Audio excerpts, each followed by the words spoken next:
한번 푸른 마르고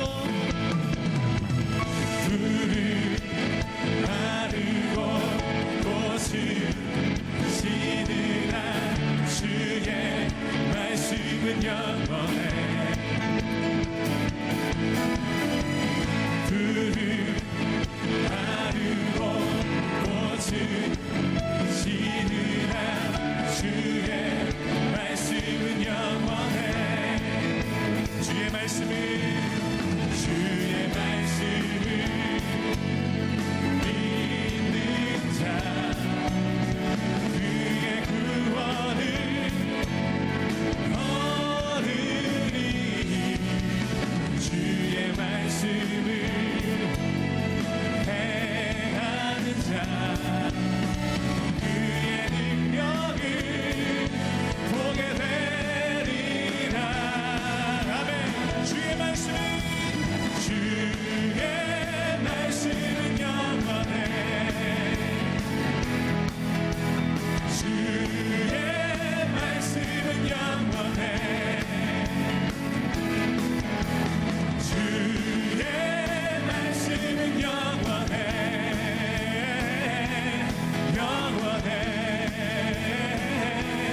영원해. 다시 한번 푸른 마르고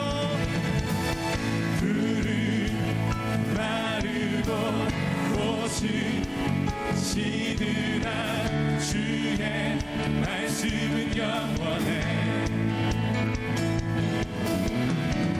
푸른 마르고 꽃이 오직 주님의 말씀은 영원합니다. 주의 말씀은 영원해. 아멘. 주의 말씀을 믿는 자 그의 구원을 얻으리. 주의 말씀을 행하 그의 능력을 보게 되리라. 아멘. 주의 말씀은 영원해. 주의 말씀은 영원해. 주의 말씀은 영원해. 영원해. 우리 한 번 더 선포합시다. 주의 말씀은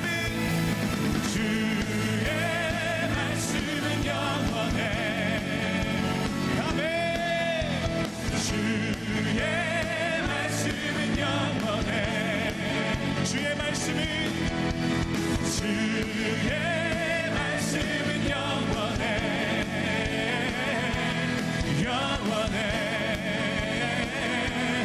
영원해. 아멘. 계속해서 박수하며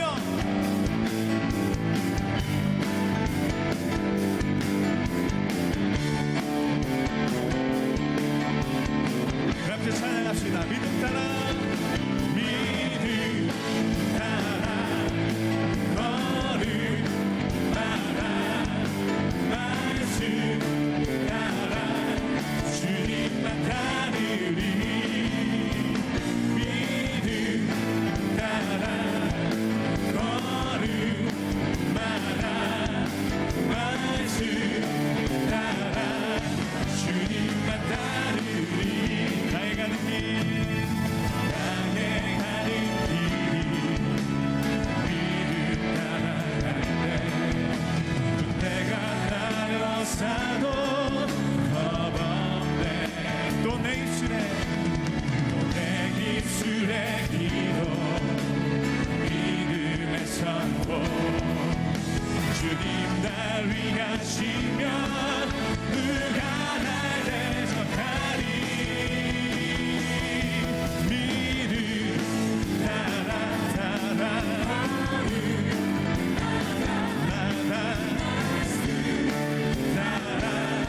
주님만 따르리. 믿음 따라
따르리 주님만 따르리 주님만 따르리 주님만 따르리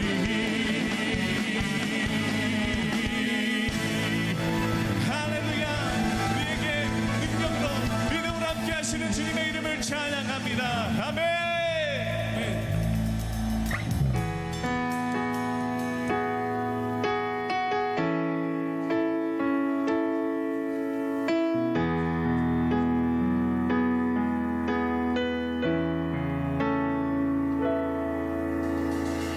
세상은 들리고 사람들은 변하여도 나는 주를 섬기리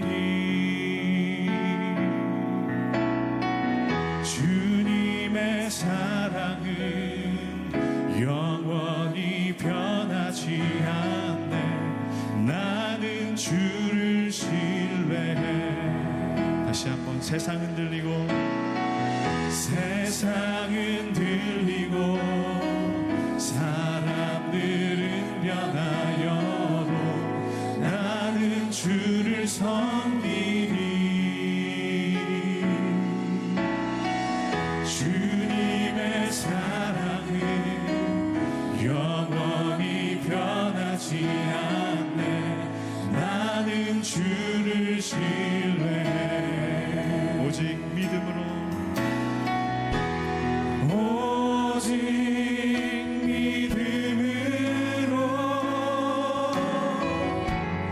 믿음으로 내가 살리라 오직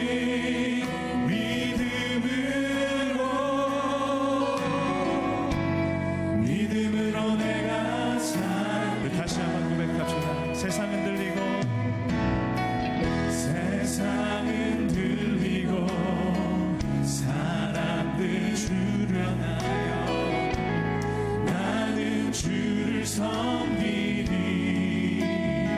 주님의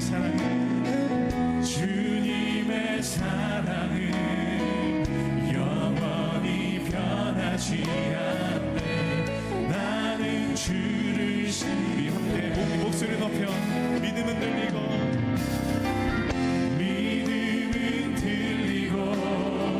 사람들 주를 떠나도 나는 주를 섬기니 주님의 나라는 영원히 쇠하지 않네 주님의 나라는 영원히 쇠하지 않네 나는 주를 신뢰해. 아멘. 오직 믿음으로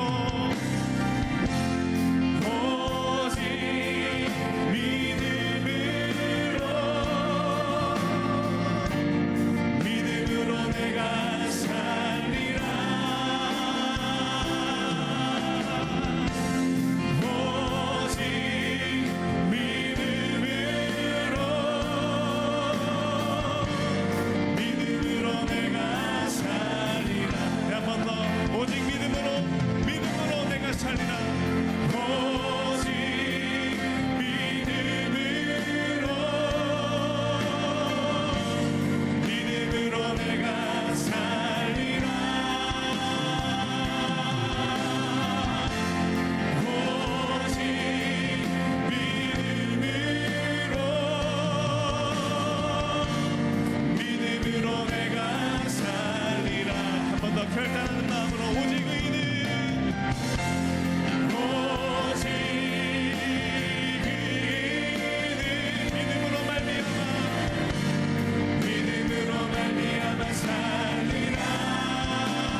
새로운 믿음으로 다하시는 그 주님께 우리 감사와 영광의 박수 올려드립시다. 우리 보좌 앞에 모였네. 함께 주를 찬양하며 하나님의 사랑 그 아들 주셨네. 그의 피로 우리 구원받았네. 십자가에서 쏟으신 그 사랑 강같이 온 땅에 흘러 각 나라와 족속 백성 방언에서 구원하고 주 경배드리네. 구원하심이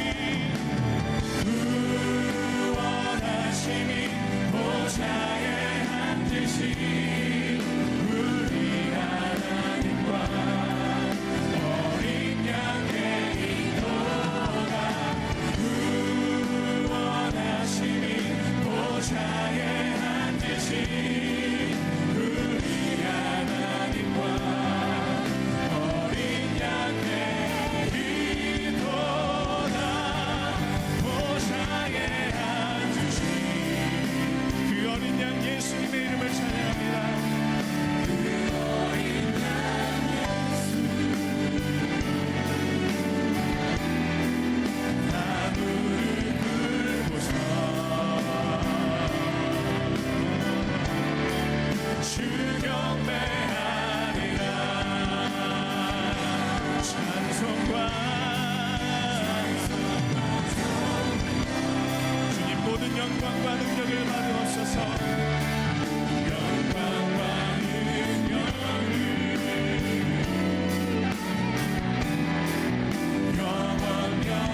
영원토록 받아주. 찬양받기 합당하신 주님께 우리 두 손 높이 들고 찬양합니다. 주님의 높고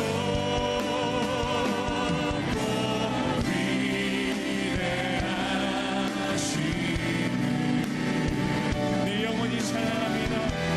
내 영혼이 찬양하네.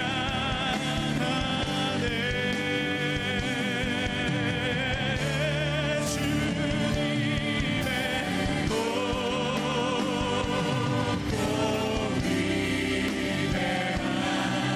위대하시는 주님 우리의 예배를 받으옵소서. 내 영혼이 찬양하네. 할렐루야. 우리 주님께 우리 감사와 영광의 박수 우리 전심으로 뜨겁게 올려드립시다. 할렐루야.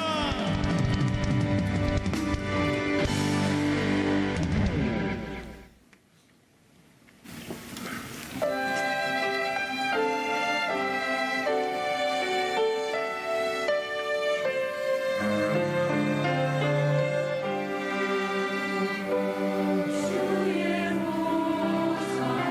보좌에서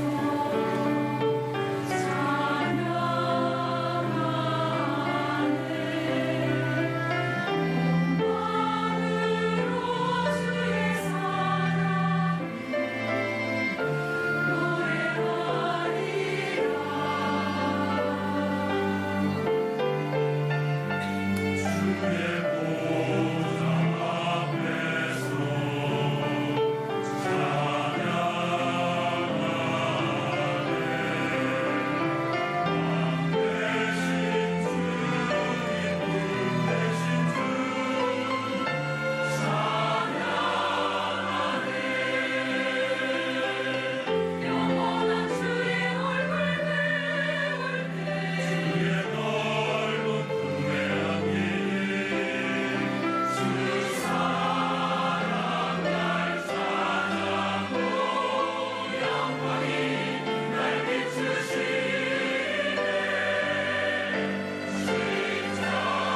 오늘의 말씀은 사도행전 9장 4절에서 5절 말씀입니다.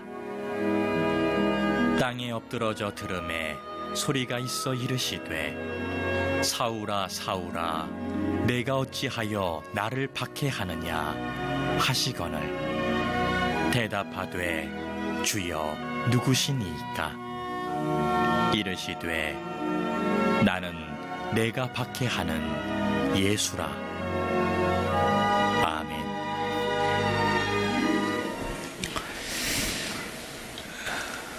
공식적으로 정부가 내놓은 통계에 지금 우리나라의 올해 취업 준비생의 수가 69만 2천 명이라고 합니다. 이것은 우리나라 역사상 취업을 준비하는 숫자가 가장 많은 숫자라고 합니다.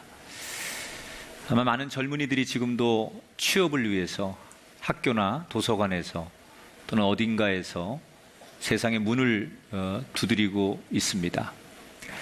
그런데 이 많은 취업을 준비하는 사람들에게 취업에 가장 중요한 게 뭘까? 이렇게 물었습니다. 그랬더니 이 취업 준비생들이 취업을 하는데 가장 중요한 건 아무리 취업 방식이 바뀌어도 여전히 중요한 가치는 스펙이다.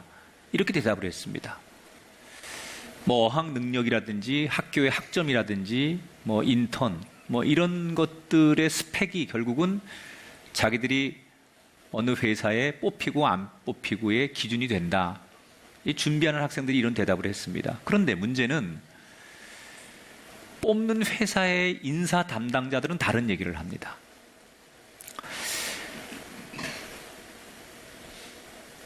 인사 담당자들 65%가 우리 회사는 고스펙의 지원자를 부정적으로 생각한다. 이렇게 대답을 했어요.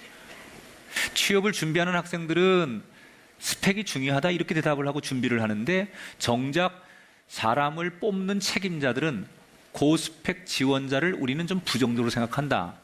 그래서 왜 그렇게 생각하냐 그랬더니 고스펙자들을 뽑아보니까 쉽게 이직을 하고 쉽게 퇴사를 하고 또 연봉을 너무 많이 달라고 하고 오히려 실무 능력이 탁월하지도 않은데 조직 적응력이 자꾸 떨어진다. 그래서 써보니 우리는 고스펙자를 원하지 않는다. 이렇게 대답을 했어요. 그럼 뭐가 제일 중요하냐 그랬더니 인사 담당자들 얘기가 지난 2월에 책이 하나 나왔죠. 인사 담당자 100명의 비밀 녹취록이라는 책입니다. 제목이. 여기서 이런 얘기를 했습니다. 우리는 사람을 뽑는 것이 아니라 시스템을 뽑는 것이다. 그러니까 그 사람이 얼마나 좋은 스펙을 가지고 있느냐 이걸 보지 않고 여기 들어와서 기존의 사람들과 얼마나 이 회사를 잘 돌아가게 하는 인성 그런 능력을 갖췄느냐를 우리는 본다는 거예요. 여러분 이게 참 준비하는 자녀들은 젊은이들은 여전히 토익 점수나 토플 점수 이런 거 따려고 애쓰는데 오히려 전문가들은 그런 거보다는 이 사람의 됨됨이라든지 사람의 적응 능력 이런 것들을 자꾸 보는데 이게 핀트가 안 맞는 거죠. 제가 왜 이 말씀을 드리냐면 기업이 사람 하나를 뽑을 때도 자기들 나름대로 중요하게 보는 기준이 있어요. 어떤 자세와 어떤 능력을 자기들이 정해놓고 그런 사람을 뽑는다는 거예요. 하나님도 똑같습니다. 여러분 하나님이 한 시대에 어떤 사람, 어떤 가정, 어떤 공동체를 들어 쓰시는데 하나님도 하나님이 원하시는 그 사람이 가지고 있는 자세, 하나님이 원하시는 능력을 보고 쓰신다는 거예요. 그러니까 우리는 내가 하나님 앞에 쓰임 받을 만한 사람이라고 생각할지 모르지만 쓰시는 하나님의 입장에서는 내가 어느 사람 또 어느 일터를 쓸 때 쓰는 나름대로의 하나님의 기준 이게 있다는 거예요. 그게 뭐냐? 오늘 사도행전 9장에 그런 하나님의 계시의 말씀이 나오는 거예요. 자, 지난 시간 8장의 내용은 빌립이라는 사람이 예루살렘에서 복음을 전하다가 핍박이 오니까 사마리아 지역으로 피신을 하지요. 그래서 거기서 열심히 복음을 전하고 신앙생활을 했더니 교회가 부흥했어요. 그리고는 극적으로 저 광야로 하나님이 어느 날 나가라고 해서 가봤더니 저 외국에서 온 고급 관리 하나가 세례를 받고 예수를 믿고 돌아가는 정말 드라마 같은 이야기가 지난주에 소개가 되었습니다. 여러분, 이 빌립의 장점은 가는 곳마다 열심히 전도를 하고 가는 곳마다 부흥을 시키고 가는 곳마다 하나님께 인정을 받아요. 우리 인생이 빌립 같은 인생이 됐으면 좋겠습니다. 내가 가는 곳마다 나로 인해서 사람이 기뻐하고 나로 인해서 그곳이 잘 되고 나로 인해서 그곳이 모두가 유익한 그런 사람이 돼야지, 내가 가는 곳마다 불협화음이 일어나고 내가 가는 곳마다 어려움을 끼치고 내가 가는 곳마다 아픔을 주는 사람이 아니라 빌립처럼 내가 어디를 가든지 내가 가는 곳에 형통이 있고 내가 가는 곳에 부흥이 일어나는 그런 인생이 돼야 할 줄 믿습니다. 자, 빌립은 가는 곳마다 열심히 해서 정말 하나님이 원하시는 것을 잘 이루어 나갑니다. 그런데 교회는 부흥하는데 핍박은 점점 더 심해지는 거예요. 이건 영적인 싸움이겠죠. 하나님의 교회를 부흥시키면 부흥시킬수록 영적으로 사단은 누군가를 통해서 또 어떤 단체를 통해서 이 하나님의 부흥을 계속 가로막으려고 하는 영적 싸움들이 치열해지는 거예요. 자, 오늘 그 이야기를 배경으로 9장의 본문이 시작됩니다. 오늘 성경 여러분들이 두 인물을 주목해서 보셔야 돼요. 굉장히 기독교 역사에 이 두 사람의 이름은 굉장히 중요하고 특별히 첫 번째 나오는 사람의 이름은 계속해서 우리가 이 사도행전을 공부하면서 또는 사도행전 이후에 예를 들어서 고린도전서라든지 뒤에 넘어가면 계속 만나야 되는 아주 중요한 인물이기 때문에 이 사람을 잘 우리가 파악하고 넘어가야 돼요. 자, 새롭게 등장하는 이름 하나가 있습니다. 사울이라는 사람이에요. 1절 2절을 볼게요. 사울이 주의 제자들에 대하여 여전히 위협과 살기가 등등하여 대제사장에 가서 다메섹에 가져갈 공문을 청했다 그랬어요. 사울이라는 사람이 대제사장에게 가서 교인들을 체포할 영장을 부탁했다는 얘기예요. 사울은 누구냐? 사실 사울이 우리가 7장에서 스데반이 순교를 당할 때 잠깐 이름이 한번 나와요. 맨 앞에 서서 사람들이 흥분해서 돌을 던져 스데반을 죽일 때 그 앞에서 선동을 했던 사람, 그가 바로 사울입니다. 이 사울은 5장에서 제가 한번 언급했던 그 당시 유대 사회에 정말 학문적으로 두 개의 유명한 학파가 있었는데 그 중에 한 학파를 이끄는 아주 굉장히 유명한 학자지요.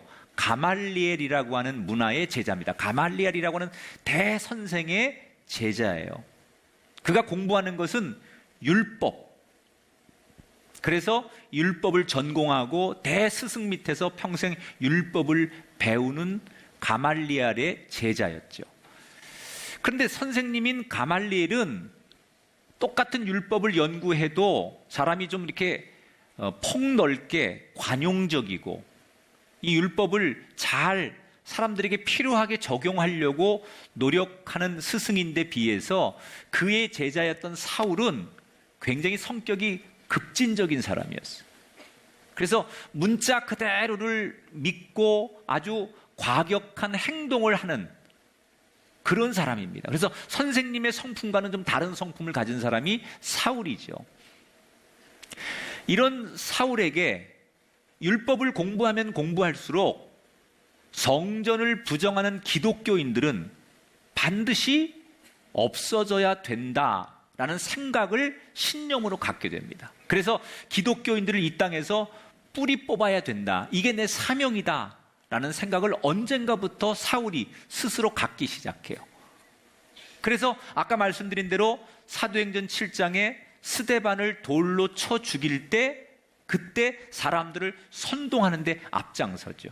그리고 그때부터 이 사울은 스데반을 죽이는 것부터 시작해가지고 더 적극적으로 사람들을, 예루살렘 교회 교인들을 잡아들이고 고문하고 또 그 사람들을 정말 고통스럽게 하고 때로는 죽이는 일을 맨 앞에서 감당하는 행동대장의 역할을 합니다. 자기는 예수 믿는 사람들을 괴롭히는 일이 자기에게 거룩한 사명을 감당한다고 스스로 자부하는 거예요. 그렇게 살아요, 사울은.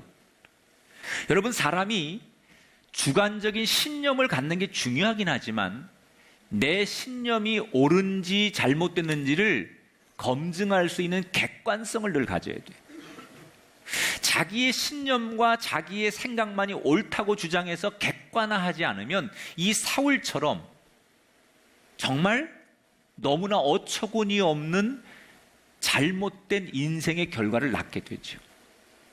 이렇게 자기 신념만 붙들고 그게 옳은 거라고 생각하고 그렇게 미친 듯이 살아가던 사울이 어느 날 예루살렘에서 핍박이 있으니까 예루살렘을 떠난 교인들이 여기저기 도시에 또는 다른 나라에 가가지고 제2의 제3의 교회를 막 부흥시킨다는 얘기를 듣게 됩니다. 그러면서 마음속에 의분이 생기는 거예요. 그래서 대제사장에게 찾아가서 저한테 체포영장을 발부해 주십시오. 내가 이 예루살렘에서 떠난 예수쟁이들을 다 잡아오는데 내 인생을 걸겠습니다. 그리고 체포조를 결성해서 동료들하고 예수 믿는 사람들을 잡기 위해서 어디로 가느냐? 오늘 성경 보니까 다메섹이라는 곳을 갑니다. 자, 다메섹은 유대 지역이 아니에요. 여기는 외국이에요. 예루살렘에서 한 240km 떨어진 곳입니다. 지금으로 말하면 시리아 정도 생각하시면 되고 구약 성경에는 아람이라고 하는 나라, 이 지명을 가진 그쪽이라고 생각하시면 됩니다. 그런데 예루살렘을 떠난 사람들이 지금 다메섹까지 간 사람도 있지만 예루살렘 부근에 숨어든 사람들도 많이 있는데 거기도 예수쟁이들이 많이 있는데 왜 가까운 데 놔두고 멀리 떨어진 240km 떨어진 다메섹까지 예수 믿는 사람들을 잡으러 가는 걸까? 그 이유는 다메섹이 그 당시에 교통의 요충지입니다. 팔레스타인 지역의 무역 중심지입니다.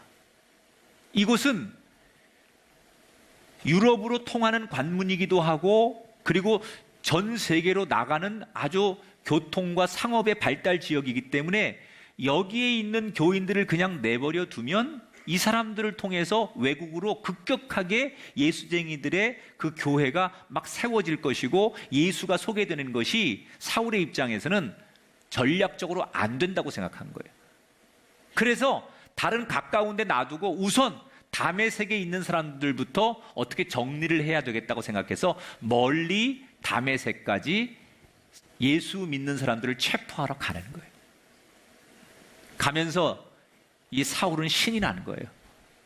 상상하는 거예요. 내가 저 예수쟁이들을 가서 잡아가지고 끌고 올 때 저들이 기가 꺾인 채로 줄줄줄 끌려오는 모습을 상상하니까 너무 신나는 거예요. 그리고 마음속에 혼자 이런 생각하는 거예요. 내가 이렇게 진리의 정의의 앞장서는 나를 보면서 하나님이 얼마나 기뻐하실까? 나를 보며 하나님이 얼마나 잘했다고 칭찬하실까? 스스로 뿌듯한 거예요. 자기가 대견하는 거예요. 그래서 그런 착각 속에 내가 하는 일이 너무나 옳은 일이고 이런 일을 통해서 하나님께 칭찬받을 생각을 하니 자기는 너무 기쁜 거예요. 마치 정의의 사도가 된 것처럼 어깨가 으쓱한 거예요. 그렇게 신나게 동료들과 함께 예수쟁이들을 잡으러 다메섹을 갑니다. 그래서 다메섹에 거의 도착할 때쯤 이 사울이 전혀 생각하지 못하는 뜻밖의 사건을 만나게 돼요. 이게 여러분 기독교인들에게는 우리가 너무 유명한 이 이제 바울의 회심 사건인데 이 사건이 너무 유명하고 우리에게 주는 교훈이 엄청나기 때문에 이 본문을 우리가 잘 해석을 해야 돼요. 자, 어떤 일이 일어나느냐? 거의 다메섹에 막 다 도착할 즈음에 생각지도 못한 문제 앞에 부딪히게 되는데 3절 4절에 이렇게 소개하죠. 같이 읽습니다. 시작. 호련히 하늘로부터 빛이 그를 둘러 비치는지라 땅에 엎드려져 들음에 사울아 사울아 내가 어찌하여 나를 박해하느냐 하시거늘. 자, 갑자기 하늘에서 굉장히 햇빛보다 더 밝은 빛이 사울의 일행을 가로막습니다. 그리고 동시에 그 빛이 너무 강렬하니까 본능적으로 땅에 엎드리는 순간 사울의 귓가에 자기 이름을 부르는 또렷한 음성을 듣는 거예요. 사울아 사울아. 2번 누가 자기 이름을 불러요. 그리고 뭐라고 해? 네가 어찌하여 나를 박해하느냐. 지금 사울이 너무 깜짝 놀라면서 땅에 엎드려서 빛을 만나고 음성을 들으면서 본능적으로 자기 머리를 스치고 지나가는 생각이 하나 있었어요. 그게 뭐냐면 율법을 공부하는 랍비들은, 율법은 구약이잖아요. 그 구약을 전공하는 랍비들에게는 뭘 가르치냐면 옛날 구약부터 신이 인간에게 나타날 때, 인간을 부를 때 사람의 이름을 이렇게 2번씩 부르거나 또는 이렇게 하늘로부터 음성이 오거나 아주 강렬한 빛이 임하고 이런 것들은 신이 인간을 부르는 구약의 전통으로 배워요. 그러니까 이론으로 이런 걸 다 공부하고 배웠던 사울은 이걸 알고 있었는데 이론으로 자기가 다메섹 도상에서 이런 일을 만나니까 순간적으로 무슨 생각을 하느냐. 이건 분명히 신이 인간을 찾아올 때 내가 배웠던 그대로 이런 일이 일어나고 있으니 신이 나에게 온 것이다 라고 생각을 하죠. 그래서 물어보는 거예요. 누구십니까? 당신은 누구십니까? 그때 하늘에서 들린 소리가 사울을 놀라게 하죠. 나는 내가 박해하는 예수라. 자, 여기서 우리는 2가지를 좀 생각해 봐야 돼요. 첫째로, 하나님이 이 사울에게 찾아와서 아주 단순한 질문을 해요. 왜 나를 박해하느냐? 왜 나를 핍박하느냐? 이렇게 물어봐요. 여러분, 성경에서 하나님은 언제나 우리에게 단순하게 다가오십니다. 근데 우리는 하나님을 너무 복잡하게 대해요. 하나님이 여러분 언제나 우리에게 복잡하게 오시는 분이 아니에요. 언제나 단순하죠. 심플하죠. 너는 나를 믿느냐? 너는 나를 사랑하느냐? 이렇게 물어보지 뭘 이걸 뭐 서론, 본론, 결론해서 복잡하게 오시지 않거든요. 그런데 문제는 단순하게 오시는 하나님을 우리는 너무 복잡하게 만들어요. 그 하나님을 하나님으로 그냥 받아들이면 되는데 우리는 우리의 지성, 우리의 이성, 우리의 무슨 경험 또는 인간의 어떤 의결 이런 걸 모아가지고 거기에 정치적인 해석을 하고 거기에 우리의 감정을 넣고 그래서 하나님의 그 말씀과 하나님의 뜻과 하나님의 다가오심을 단순함을 너무 많이 복잡하게 왜곡해서 만들기 때문에 단순하게 오신 하나님을 우리가 단순하게 못 만나는 거예요.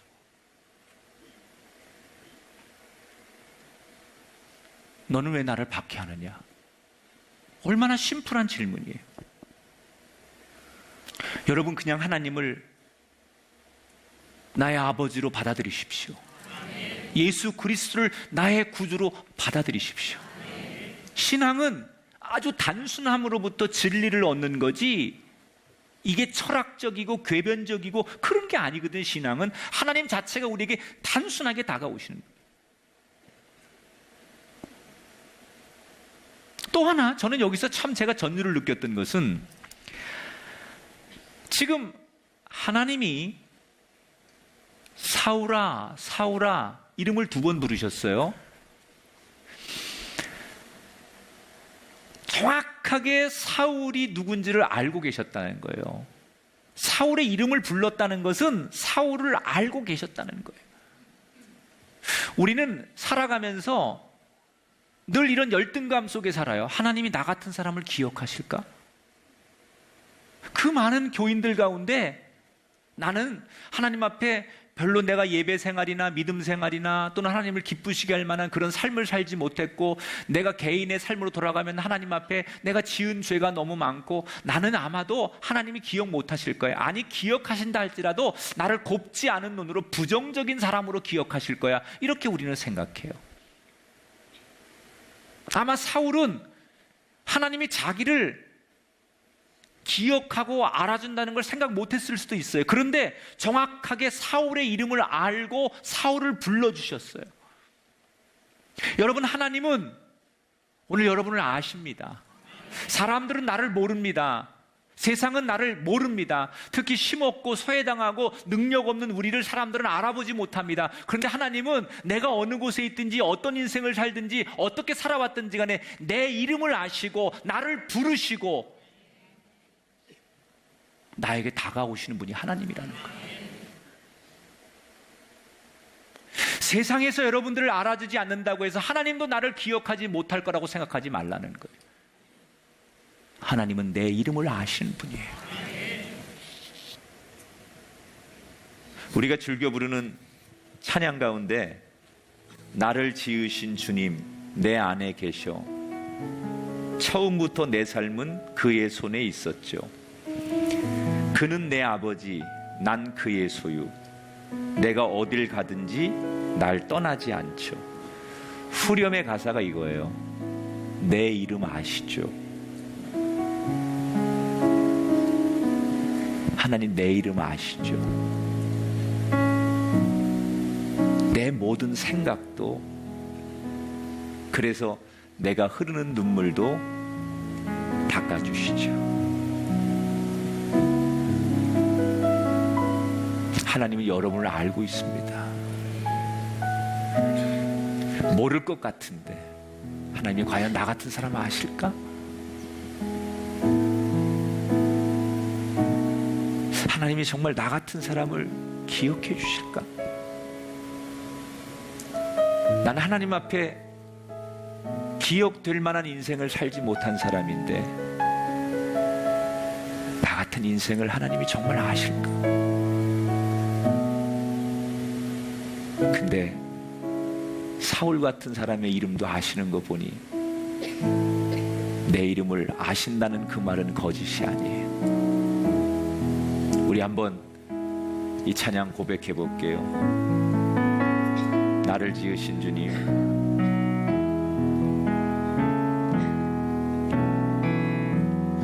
나를 지으신 주님 내 안에 계셔,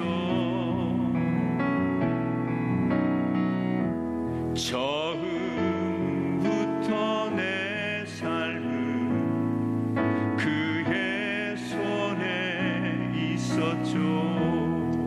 그는 내 아버지,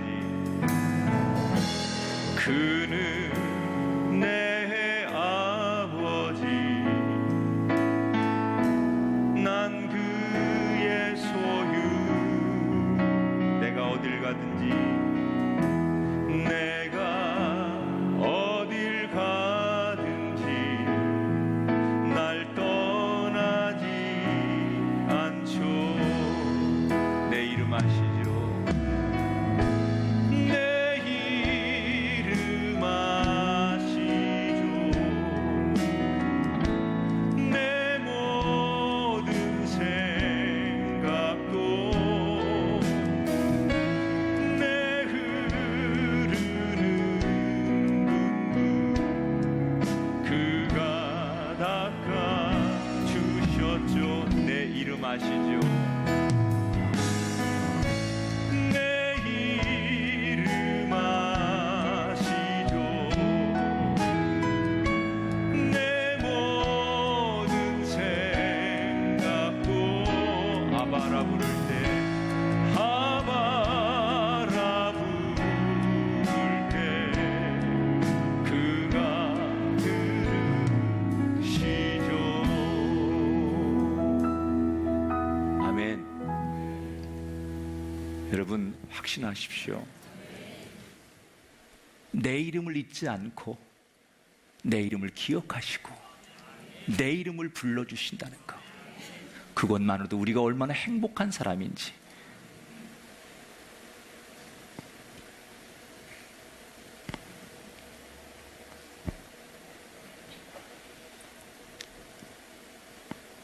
하나님이 자기 이름을 부르는 그 순간 사울은 무너지는 듯한 좌절감을 느낍니다. 그동안 내가 알고 있던 건 내가 그동안 알고 있었던 건 무엇인가? 내가 그동안 진리로 여겼던 건 뭔가? 이런 회의감이 듭니다. 그렇게 자신만만했던 자신의 모습은 사라지고 축 처진 어깨, 너무나 밝은 빛에 눈이 멀게 된 그는 동료들의 부축을 받으며 다메섹으로 들어가게 됩니다. 그리고 한 곳에서 그는 3일 동안 금식하고 통곡하고 기도하게 돼요. 금식은 구약의 사람들이 전통적으로 하나님 앞에 자기의 잘못을 고하며 새롭게 되기를 원할 때 쓰던 방식이니까 랍비였던 사울은 그 구약의 방법대로 금식하며 하나님 앞에 울며 매달리기 시작해. 자, 저는 이 대목에서 왜 하나님께서 사울을 부르시는데 굳이 이렇게 부르셔야 했을까? 이렇게 사울을 굳이 좌절하게 하고 회의감이 들게 말고 조금 좋게 사울에게 직접 말씀하시고 사울을 위로하면서 사울을 건강하게 만나주시지 않고 왜 이렇게 사울을 힘들게 고통스럽게 사울을 만나주셨을까? 기왕 하나님이 쓰시려고 했다면 꼭 사울을 이렇게 쓰셔야 됐을까? 그런 의문이 들었어요. 그런데 여기에 하나님이 당신이 쓰시는 사람에 대한 하나님의 원하시는 방법이 있더라는 거예요. 어떤 자세를 원하시느냐? 따라합시다. 주님, 나는 아무것도 아닙니다. 하나님이 쓰시는 사람들에게 원하시는 첫 번째 자세가 뭐냐? 주님, 나는 아무것도 아닙니다. 이 자세를 원하시는 거예요. 지금까지 사울은 자기가 한 번도 틀렸다고 생각한 적이 없이 살아온 사람이에요. 내 뜻이 하나님의 뜻이고 나는 언제나 정의의 사도였다고 생각했습니다. 그런데 하나님께서 바라시는 일꾼은 그런 사람이 아니에요. 주님, 나는 아무것도 아닙니다. 정의의 사도를 하나님이 원하시는 게 아니에요. 내가 의롭다고 내 의로움을 자랑하고 내 공의로움을 자랑하는 사람을 하나님이 원하시는 게 아니에요. 하나님 앞에 나와서 하나님 나를 써주세요라고 하는 사람의 자세는 주님, 나는 아무것도 아닙니다. 하나님은 그런 사람을 원하시는 거예요. 내가 세상에서 아무리 많은 사람에게 존경을 받고 높임을 받고 내가 권력이 있고 돈이 있고 인기가 있어도 그건 사람들의 평가지, 하나님 앞에 나와서는 내가 비록 그런 사람일지라도 당신 앞에 나와선 나는 당신에게 아무것도 아닙니다 라는 고백과 겸손의 자세가 돼야만 하나님이 그 사람을 쓰시고 그 가정과 그 일터를 쓰신다는 거예요.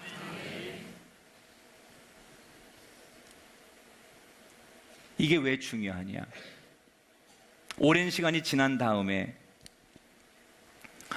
사울이 이런 고백을 합니다.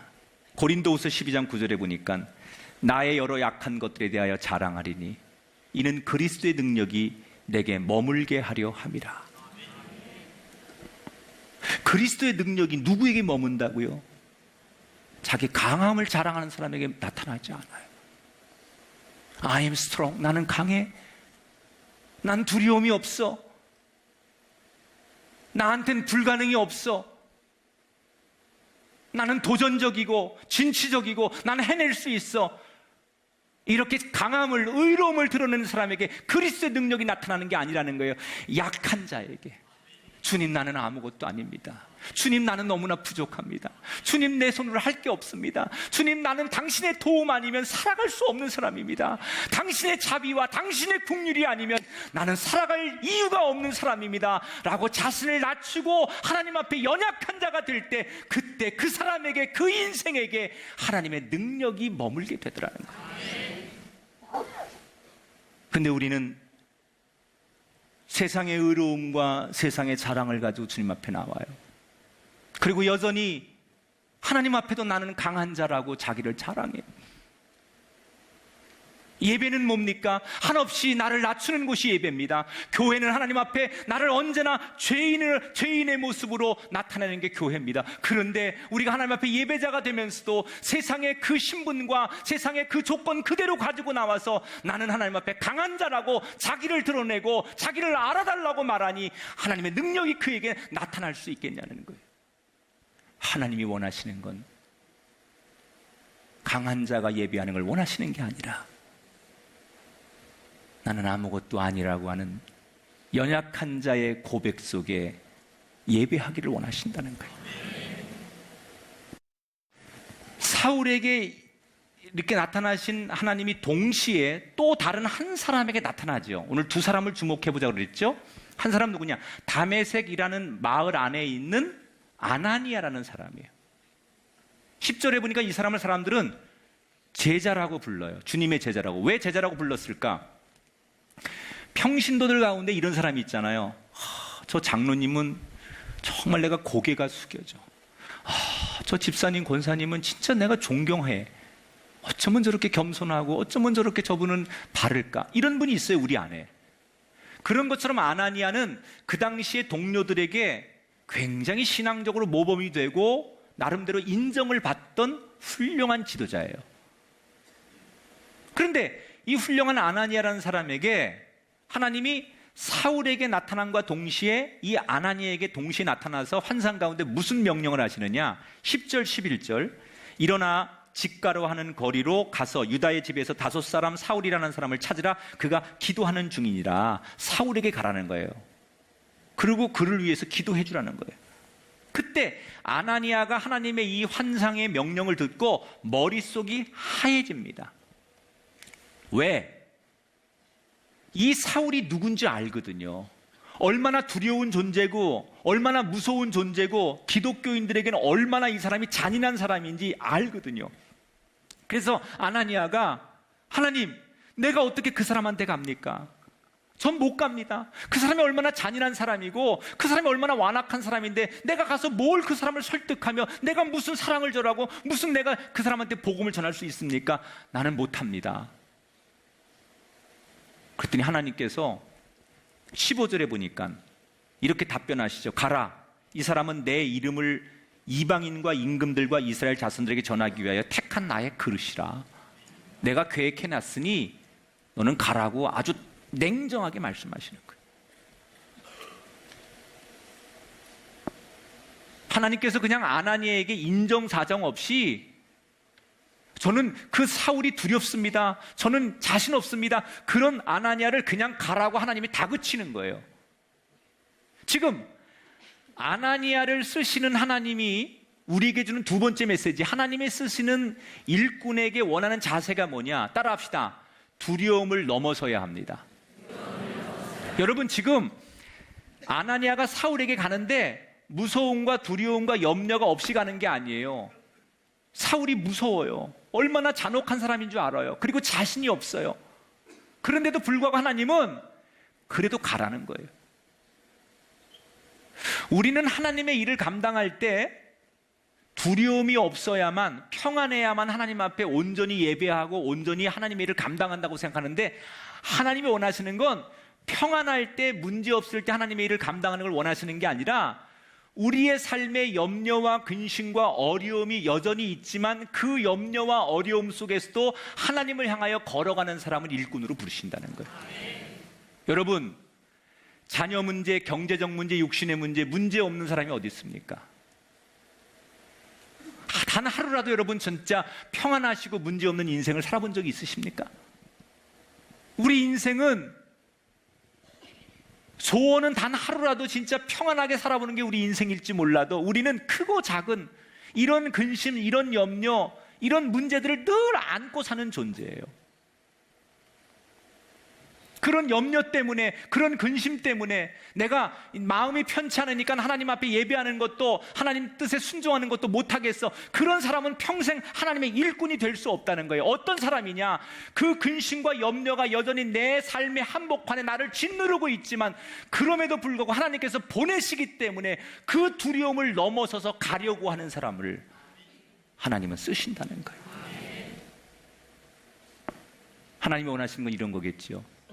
네가 두렵다고 회피하면 누가 그의 눈을 뜨게 할 것이며, 두렵다고 피하고 도망하면 하나님의 일은 누가 감당할 것이냐. 여러분, 우리가 하나님 앞에 다 이유가 있습니다. 나도 하나님 앞에 잘하고 싶은데, 하나님께 인정받고 싶고 칭찬받는 삶을 살고 싶은데 그렇게 못하는 이유가 우리에게 다 있습니다. 하나님은 그 이유를 듣고 싶은 게 아니에요. 안다는 거예요. 내 이름을 아시듯이 내 모든 상황을 아십니다. 그럼에도 불구하고 그 어려움 속에서도, 그 환난 속에서도, 그 고통과 아픔 속에서도 하나님을 향하여 나아가는 사람을 하나님은 그 시대, 그 가정, 그 일터, 그 생업, 그 자녀를 하나님이 쓰신다는 거예요. 여러분, 많이 듣던 얘기 아니에요? 이 아나니아가 난 못해요, 무서워서 못해요, 두려워서 못해요. 모세가 광야에서 애굽으로 가서 내 백성을 구하라고 할 때 저는 애굽 사람들이 무서워서, 왕이 무서워서 못해요. 기드온이 미디안 사람들과 맞서 싸우라고 하나님 명령하실 때 저는 그 사람들한테 상대가 되지 않아서 못해요, 이렇게 말했던, 그러나 그 두려운 문제를 딛고 일어섰을 때 기드온은 기드온으로 쓰임받고 모세가 모세로 쓰임받았던 것처럼, 여러분, 문제를 딛고 일어서셔야만 하나님이 한 시대 여러분을 쓰시는 거예요. 사울에게 원하셨던 것은 하나님께서 주님 나는 아무것도 아닙니다라는 겸손의 자세를 원하신 거고, 아나니에게 원하셨다는 것은 두려움을 딛고 일어서는 용기를 원하신 거예요. 그러니까 하나님이 원하시는 건 한쪽에선 겸손이고 한쪽에선 용기예요. 그런데 이 두 사람의 공통점이 있어요. 둘 다 쓰임을 받잖아요, 동시에. 그런데 이 두 사람의 공통점이 뭐예요? 하나님이 각각 환상 가운데 말씀하실 때 그 말씀에 순종했다는 거예요. 그러니까 이 말씀을 정리하면 오늘 세 가지예요. 하나님이 들어쓰시는 일꾼의 자세는 주님 나는 아무것도 아닙니다라는 겸손의 마음과, 이 문제와 염려와 고통 앞에서도 하나님의 소망을 바라보며 용기를 내어 일어서려고 하는 마음과, 그리고 그 말씀 앞에 순종하는 자세, 이것이 하나님이 우리를 들어쓰시는 근거라는 거예요.